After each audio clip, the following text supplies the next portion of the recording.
Good afternoon. I'm Tom Butcher of the Zero Project, and I'm here in Vienna this afternoon sporting a red nose, which is squishing my nose a bit, and I'm with Natalie Podias of, what a surprise, Red Noses International.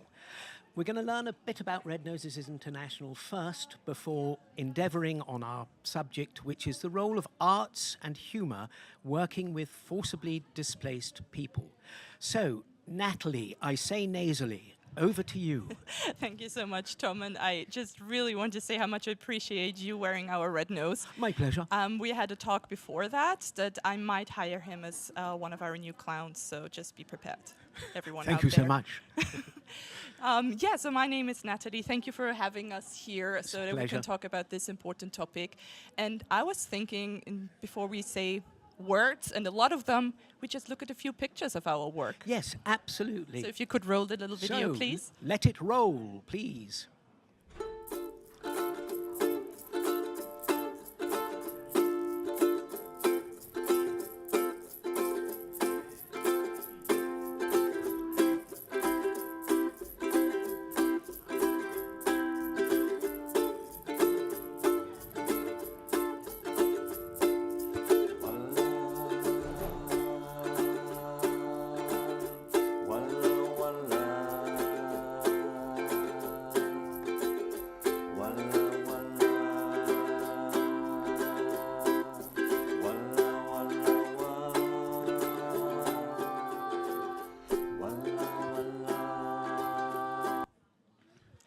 That's absolutely great. I'm rather displeased, though, that they're wearing rather nicer noses than I am. But never mind, next time. Those are the professional clown noses. You're just wearing our I'm just foam an amateur, nose. I know. Yeah, but you're getting there, Okay, so thank you so much. that's totally fine. So, over to you. So Red Noses International, for more than 25 years, we've had the joy and the absolute honor of bringing the power of art and humor to people in need of joy. And today I want to draw the focus on forcibly displaced people, and especially forcibly displaced people with disabilities, because it is really an overlooked target group. Already you have to imagine you are displaced, you're on the move, you lose everything you have, and you have a disability. So a lot of the camps, the refugee centers that we work in, are not equipped for that. Right. So we come in and we bring the power of art and humor, and for us it's really important to include everyone in our interventions. Yeah. So this is that's where you come from. Yes, that's where we're coming from. Thank you. So let me address our first question. So you're an artistic organisation, and you work in development contexts. Mm-hmm. So let us describe such people as forcibly displaced people. What do they most often lack, do you think? So a variety of things, everything, obviously, but what is sometimes overlooked, especially in humanitarian aid context, is the mental health and the psychosocial support, because you're in mere survival. Yeah. And art goes beyond that. Yeah. And so where we come in, we're so-called second responders, so we're not coming in the first response where, shelter is important, water sanitation is important, survival is important, but we come in when the soul also needs help. And art has this beautiful way of bridging people and bringing you back to your reality and facing it, and still maybe find hope in it. Yeah. And art can exist in this really harsh realities. It's not. It might sound like a contradiction, but it's not. No. And you really can reconnect to your own inner world, and it might just only. Maybe this is all it's needed sometimes, give you a breather. Right. A moment to just breathe and feel I'm still human, and now I have everything I need to survive. But where do the emotions come in? Right. So if I go back to the word that, most often lack, is it sometimes the fact that what people lack is downtime? Yes. And what you're doing is you're providing them with forcible but enjoyable downtime so that they can just think, that's so funny. Exactly. I mean, if you think about what makes us human, emotions do make us human. Yeah. And time to enjoy things, that also makes us human. And this is lacking in this hardcore, harsh environments where it's about survival. And this is true for refugee centers, but also for instance, the healthcare environment. Yeah. And I think what we need to do is have this, like I sometimes say, go slow to go fast. Yeah. So if you don't take the moment to just breathe and reconnect with yourself, and to be honest, how can we create change in the world is always from the inside to the outside. Yeah. So if you don't feel comfortable on the inside or reconnected with what's going on the inside, it's very hard to somehow accept the outside world. And as you correctly said, we give this moment. It's really about the moments. Yeah.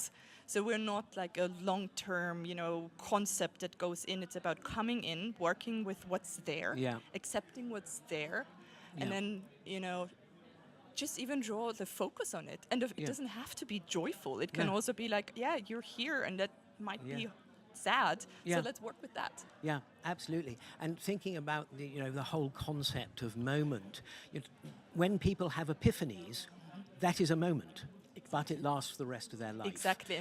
And so it must be the same as well. Exactly, and this is really something that we try to create, is this positive memories or positive moments. And sometimes this really helps you through. So I just remember that when we already maybe are outside of the camp and we even meet other humanitarian aid workers, they come and like, it was so nice to watch your parade, and I'm still singing the song that you were, playing. Or you come in after a few days and the children are just looking at you, even if you don't wear your costume yet, and they're like, "Oh, clowns!" and they crack the jokes that you've done, and it's so beautiful. And how humor and art and this hunger for joy of life is really affecting the whole environment. Yeah. And I've seen it a lot of times also working in these settings myself, that it's really about the memories. That's really, really interesting. Yes, because all art is about memory. It can be evanescent, but the memory aspect of it, I believe, is really important. Yeah. And before I go on to my next question, I wanted for you to describe to people, you said, when I've been in such and such a place, where are the places that you've been, and where do you operate? And where have you operated? Because I'm sure there are some places where you have operated but no longer operate. Yeah, so next to Red Noses has 4 programs. So we work in the healthcare environment, we work with crisis-affected people, we work with elderlies and people with disabilities. Right. And somehow crisis-affected people, in this program we touch upon all of these target groups, because people are in need of healthcare. I'm losing my nose here, but nose is falling. People are in need of healthcare. People are in need. Some people might have disabilities. So right now we are putting a large focus on working in the Greek refugee camps. So we're having a long-term program there on the Greek islands, but also on mainland Greece. Right. We have worked together with Light for the World, a wonderful organization. I'm sure you heard all about them here in this conference, in South Sudan, and we will go to Mozambique this year. Yeah. Oh, we worked great. in the past with Doctors Without Borders in Cameroon and Sierra Leone. Yeah. And then, of course, we unfortunately have to put a large focus on Ukrainian refugees. Yeah. So we have worked in Ukraine for 8 years. Now, of course, we cannot work there right now, but we do work with Ukrainian refugees in our partner organizations, so where we have Red Noses organizations. Right. So, I mean, really, truly international. Yes, we are working in 11 countries. Yeah. And 2 of them are outside of Europe. So one is in Palestine, one is in Jordan. Yeah. And then we are now just about to set up a structure in Africa. Greece. Yes, I mean this is just of one-time course, South interventions, Sudan. but these are like stable Red Noses offices. Yeah. Right. Thank you so much. So there you know. Yep. So we're going to move on to the next question. Yes. Who are Red Noses, and how can the art of clowning especially support children and children with disabilities in, period, and then both in totality, but also in refugee settings? Yeah, so let me try to break this down. If you could, that would be lovely. But who are Red Noses? So I hope it already came across that we are an artistic organization working with the professional art form of clowning. Yeah. So there's a lot of training going into clown. So if you join our team, you will receive over 400 hours of training. Whoa. So I hope you're down for that. Yeah, I will just have to ask my wife. So please talk to her. Yes. And of course we train them for the different settings they have to work in. The training is very much focused on artistic training, but also like psychosocial trainings, how diversity trainings, all of these things. So, and then of course there is also people working in the offices, keeping everything running. So we do work with artists and non-artists, and it's a beautiful bunch of people. It is such an honor to work with them. And since 30 years, actually, Red Noses exists. And so gradually we have developed our programs outside of the healthcare sector Right. to other sectors. So this is who we are. Yep. Maybe we're a bit crazy, but it's beautiful. I mean, our founders are still, there, and I admire them for this idea that they brought into the world. One cannot but. Exactly. And and how is art important for people, especially people on the move and people with disabilities on the move? It's a little bit related to what I said in the beginning. Yeah. It's that art defies the status quo. Yes. So you come in and it can exist in places of contradictions. Yeah. And it gives you this moment to slow down. It gives you this moment to reconnect with your inner world. And humor is such a great bridge to do that, because what is more connective and more beautiful than heartfelt laughter? Yeah. And it's really not so much about also the clowning. Maybe this is also important to say. It's not only about the laughter. Yeah. It's really about accepting what's happening in this moment and finding it even interesting. Yes. And shifting this perspective. Yeah. And this is what our artists really do so well. And I had the pleasure of seeing how the atmosphere changes in refugee settings, how we are called the happy people when we walk in a refugee camp, how even people who are not directly maybe targeted with our intervention, like in the show, just stop and just enjoy these moments, because it's all about the human connection, and this is what art can bring. Art can remind us that we are human. Art can remind us that we can exist despite difficulties, and that there is beauty and hope out there. Well, I hope so. Yes. Can we go back to, because I would love you to talk specifically about children. Yes. And children with disabilities. Yes. Yeah. So of course there are challenges for us also working with this specific target group, especially in the refugee settings. I can give you an example of South Sudan, where it was we work with Light for the World, where we learned so much about the challenges also, and so sometimes it's about that how to get access even to this target group, especially children, because there is unfortunately in a lot of environments still stigma about disability, and or not even awareness that there is a disability. And so for us it's important that we know how to access those children. And then in South Sudan, for instance, it was very clear when we do our parades through the camp that some people would be excluded. So what we then decided is to split into two groups. So we found out where the children are living in the camp, the children with disabilities, and they would get a one-on-one interaction with two of the artists, and the other artists would be outside kind of crowd controlling and entertaining the crowds.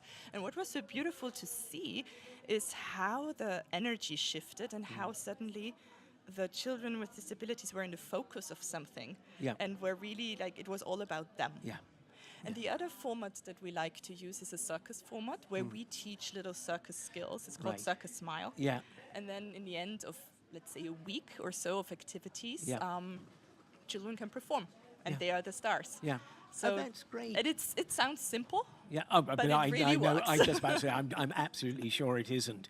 I have to be sure that I get my questions in. So my last question is, what have been some of your biggest successes and also challenges of working with art for the well-being of people in particularly a refugee setting? So I think challenges, I start with the challenges. Yes, please. Because they're always somehow still there, is acceptance. And just advocating for art and advocating for access, the access to art, because it is a little bit overlooked, and it's understandably overlooked, because if it's about survival, then it is hard to think about why is it needed, because we're not bringing anything tangible, but we're bringing something for the soul. So to get partners who want us there. So that was one of the challenges, but now we're really getting better. Now we're being asked back. But this is definitely a challenge. Also, when we go into completely new settings, it's like we always have to start from scratch, like getting people inside, finding an advocate for us. The other challenge is, of course, just the settings themselves for art. So you Yeah. need to be trained very specifically how to work with big groups, how to Yes. work with children who might be traumatized. So so we put a lot of training in that, and sometimes it just doesn't work. Sometimes Yeah. we leave the camp and we're like, okay, that just did not work Yeah. today. Yeah. We And tried. then exactly, we try, we fail, we move on. Yeah. And so this is one of the challenges, but one of the big successes. And it's so hard to measure Yes. success. I Except think it's in laughter. Exactly, except in laughter and these beautiful many little moments. Yes. So I could sit here 2 hours and talk about, these beautiful little moments, or during a vaccination campaign, when the children, we did a vaccination campaign with Doctors Without Borders in the camp, and children were crying. It was the first time they received vaccines, and it's already stressful. Yeah. And then just to see how the crying stops, and how then MSF gives us the feedback of, wow, today was just smoother. So these are for me great successes, Yeah. and then really to actually, when we go back in to evaluate, to feel that this memory stayed. So we, for instance, we use an instant camera after our Circus Smile format to take a picture with Yeah. the clowns and the children, and they get to keep the picture as Yeah. positive Oh, they memory. must love that. And one girl framed it and put it in her home, so to speak, and just like showed it around very proudly. So to me, these are the little successes. Yeah. They are not that little. Hey, from little things, big things grow. I Exactly. know that's terribly trite. I'm sorry about that. No, I absolutely and totally understand. There was one question that I had. Do you have to take a radically different approach to laughter with a grown-up audience as opposed to children? Or is this, again, as we were talking about before we started, a universality in laughter, and it's always there inside us somewhere? That's a really good question. I've never been asked that before. And the answer, I think, is no. It's not a different approach, Right. because somehow that's the thing. Emotions make us human. So Yeah. maybe it's how we approach it, like what kind of, maybe we actually don't do jokes, but how we Yeah. maybe, or which song we would use. But in the end, laughter is so universal. Yeah. And a lot of times when the children start laughing, the parents start laughing, and they're Yeah. just start having a good time with each Yeah. other. Yeah. And then it just has this ripple effect. It's to the infectious, whole, as we say. exactly, Yeah. it is. And it really goes into the whole community. And I cannot really describe it in words, because it's so much about the feelings. You just feel when the energy shifts, Yeah. and Yeah. when people get more relaxed. Or we had adults taking an instrument, for instance, in the refugee settings, because they were Yeah. used to play this instrument Yeah. at home and they lost it. Yeah. And just a smile on their faces when they played that instrument, I and the bet. tears Yeah. in their eyes. It was Yeah. just beautiful. Yeah, that must have been absolutely Yes. incredible. And so I just want to come back onto something. You've told us all about the different places that you have been. Universality of laughter. How do you deal with regional variations in what makes people laugh? So we definitely look into the cultural context, and just try to learn a lot about what's going on there. For instance, Yeah. when we started working I believe it was Cameroon, our first mission outside of Europe, Yeah. was that we just really talked to people about how is, for instance, the red nose perceived, because masks are something that has a cultural context Yes, there in the culture. yes. So we started without costume, Yep. and starting to slowly introduce the mask and introduce what it is about. Yeah. And then you kind of get to know it just by interacting with people. And truly, I've been with this organization for 16 years and been all over the world with this organization. We're not that different to when it comes to what we think is funny, Yeah. because we're not telling jokes. Yeah. We're Yes. actually interacting with the people. We're meeting them where they're at. We're meeting them without prejudice. Yeah. And actually, we don't go in there with the pre-concept of now I need to be funny. Yeah. We go in there with the pre-concept of now we need to be human with you. Yes.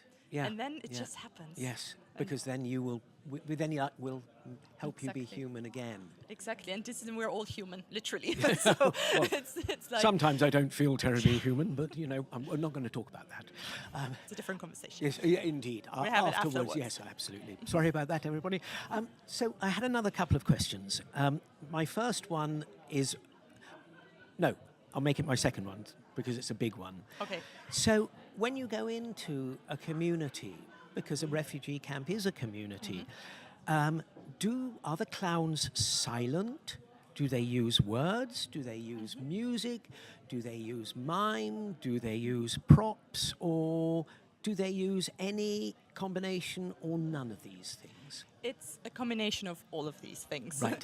So what, of course, works very well is music. Yep. Music always works, and most of the time works. So usually we prepare a little show, a clown show that kind of meets, and it's targeted for children. So it's a little show. We know the context that we're going in, and we try to be with as little words as possible in that show. But children are just so receptive. Yes, They don't need yeah. a lot of words. And repetition is very important with children. Yes, You of can course, perform the yeah. same show every day to the same audience, and, And they they will love kill it. themselves with laughter. And they every- already yeah. know now this joke is coming, and they tell their friends, Yeah. you will see now this is happening. So we don't need a lot of words. So maybe Yeah. this is one thing. Yeah. There is music, like I mentioned, is important, and of course interacting with each other as artists Yes. is very important, because there is a huge difference between acting and clowning. So you're actually not in a role when you are a clown. You're not like, now I'm the villain and now I'm the hero. You are in a personality. You are developing this personality, this clown persona out of your own self. So you actually are that person in that moment. So you're not acting. And so that's why you can meet, and a clown is a super innocent, beautiful, almost zen-like human or being. Yeah. Let's not even say human being. And it just opens immediately the doors to our hearts and souls, because they're so innocent and they meet you where you're at. Yeah. So it's a lot about meeting and encountering Yeah. people where they're Yeah. at. So I think this is one of our successes. And the other thing is when we give workshops, Yeah. the circus workshops, we're not in clown costume. And then it's really about skills. Yes. And it's really Yeah. about Yeah. how to teach, how to put a group of children together and make Yeah. them work as a group, how to solve conflicts in that Yeah. group. So it's a little bit of everything. It's a Yeah. really very round, It's holistic. holistic Yeah. approach, but definitely music. Yeah. Slapstick always works, Yeah. also especially with children, Yeah. and interaction, meeting. Yeah. I find it fascinating. It's kind of why we talked about epiphany earlier on. For you to say and for me to learn that clowning is not acting, it's being yourself. And to me, that is totally new, which essentially brings us on to the next point, which is, would you agree that part of the success of clowning is that it transcends language? And do you think really clowning is the best way to deal with the issues with which you are dealing when you go into camps? Yes, I mean, yes, it does transcend language, definitely, because if you look into our best interactions, there were almost no words. It could Yeah. be just like a look, it could be just sharing a piece of music together. Yeah. And some of them don't even involve a lot of humor. Yeah. it's just really Yeah. about, and if you also look, and now I'm going to a different place, into really amazing clown artists, Charlie Chaplin. Indeed, yes. Or No Buster words. Keaton. Buster Keaton, no words. So Yeah. I think it's just because a clown artist is so fundamentally human. Yeah. And why is this person or this person, I guess, human, is because a clown is so flawed. And a clown is like, and why is a clown funny? Because they fail. And it's about, Yes. and they don't want, and they embrace the failure. And Yeah. I think this is how we connect, especially in our very ableist, very capitalistic society, where we are like, everything has to be successful and we need to Yeah. achieve things. And this is all about failure. Yes. But not about making fun of somebody, Yeah. but it's But about embracing it. embracing your Yeah. own failures. Yeah. And then this makes it, and we are all funny. We are Yes, all we you're all have innately so. quirks, exactly, and the clown just really embraces that. Yeah. And I think this is why people can connect to a clown, Yeah. and this is why it transcends language. Yeah. Great stuff. Thank you. And then one last question before I ask a couple of things, but they're not questions. I'm going to ask you to do some things. Oh, no, God. don't worry. I'm not going to ask you to be a clown. I'm not a Is- clown. I just is- really need to. Yeah, no, absolutely. I know you've had the training, but No, you've I eschewed don't. it for I other don't. things. Okay, which is, and this goes to the heart of things. I think is how does laughter, and you've said a lot about it, but I would love you to kind of reiterate it for our listeners and viewers, of how does laughter address and help trauma? Yeah, that's a big question. I know it is. Because also, just to clarify, I'm not a clown artist myself. I okay. just have the pleasure of working with Yeah. them. And we're also not psychologists. But No. working, observing and working Yeah. in this field for a very long time, trauma is when you get stuck Yes. somewhere. Yeah. It's like you cannot complete a cycle. You are just, you just got stuck on your journey Yeah. because you needed to survive. Yep. And I think laughter just releases that. Yes. And it just helps you to get moving again inside, and by connecting you to what's still good and functioning. And I've seen people, if you see people laughing in a refugee camp, that is really not a fun place to be. It also personally gives me so much hope. Yes, yeah. And it's just, and I'm not saying that it's still, we're not changing the environment, so we're not saving them. It's Yeah. not about like being saviors but it's just this moment of hope that I think sometimes can help you to move on. And if you look into research, you also see, for instance, in the healthcare environment, why do some people recover from certain illnesses and some don't, although the symptoms are exactly the same. Yeah. It's really about the mindset. Right. So right. I think it has to do something with that. That's my personal observation. Yeah. I'm not a psychologist, so Well, I nor am cannot I. come with Yes. hard facts about this. Excellent, excellent. So we've only got a few more minutes, and I am going to ask Natalie to do two things. Okay. The first, no, it's okay. You don't have to I'm put on your just- nose. The first question is one of the happiest experiences in your 16, 17 years with Red Noses, because we've got 3 more minutes left, Oh, so you've God. got a minute and a half for that one. Okay, one of the happiest Yeah, experiences. I'm just where it was. My goodness me, that was wonderful. And if you can't think of that immediately, then Give I'll me go the on to the second next question one. first. Okay, I'll do the second question first.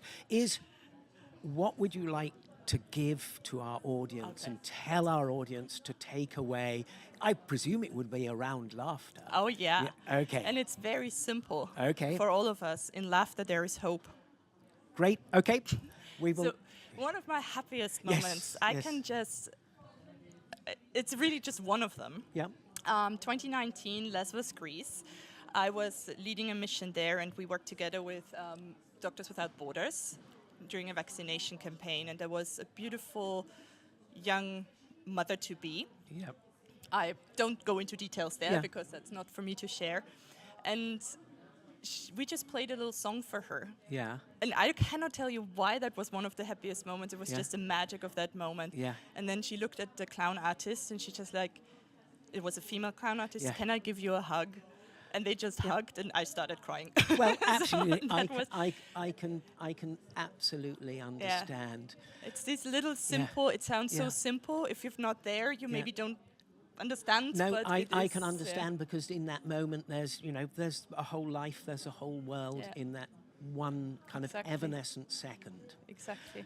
Natalie, thank you. This has been such fun. I hope you've enjoyed it out there. I did. certainly have. I must apologize for my nose. I won't beautiful. actually. I just think it's great. I think what you do is great. Thank you. And all the best going forward. And thank you indeed Thank you, everyone for out there. watching. It's great fun, and I'm sorry I couldn't make you laugh. Maybe I'll have to go off and do 400 hours We will train training. him, don't worry. Yeah, that's great. Natalie, Thank you, thanks Tom. so Thank much. you.